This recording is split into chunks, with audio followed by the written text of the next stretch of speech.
এই ভিডিওটি আমাদের কেদারকণ্ঠ ট্রেকের স্টার্টিং বেস ক্যাম্প কোটগাঁও গ্রামের। ট্রেক করতে গিয়ে পাহাড়ি কুকুরদের গলায় এমন লোহার বেল্ট খেয়াল করেছেন কখনো?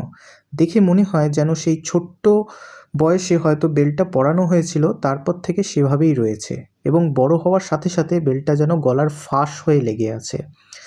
বেল্ট নিয়ে যে চলাফেরা করা দুর্বিষহ হয়ে ওঠে তা এদের দেখলেই বোঝা যায়। বেল্টটি দেখতেই ভয়ঙ্কর, আবার লোহার বেল্টটির চারিদিকে বিভিন্নভাবে ধারালো কোণ বাঁকানো রয়েছে। এই সেম লোহার বেল্ট পরা পাহাড়ি কুকুর দেখেছিলাম হারকিদুন ট্রেক করতে গিয়ে ফার্স্ট বেস ক্যাম্প চিলুদগাতে। সেখানকার কুকুরটির অবস্থা ছিল আরও করুণ। কুকুরটি ছিল বয়স্ক এবং সারা শরীর বিশাল লোমে ঢাকা, আর সেই লোহার বেল্টটি বেঁকে গিয়ে যেন গলার ফাঁস হয়ে আটকে আছে এমনটাই দেখে মনে হয়েছিল।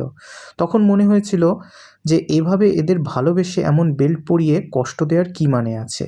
এইবার কেদারকণ্ঠ ট্রেক করতে গিয়ে জেনেছি এদের এই বেল্ট এদের ভালোর জন্যই পরানো।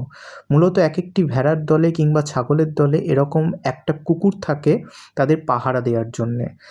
এছাড়াও বিভিন্ন বেস ক্যাম্পের বাইরেও এদের থাকতে দেখা যায়। রাতের অন্ধকারে পাহাড়ি জঙ্গল থেকে লেপার্ড কিংবা অন্য কোনো হিংস্র জীবজন্তু এসে এদের আক্রমণ করলে তার প্রতিরক্ষার জন্য গলায় তাদের এই বেল্ট পরানো হয়, কারণ হিংস্র জীবজন্তুরা সাধারণত ঘাড়ে বা গলাতেই এসে কামড় বসায়।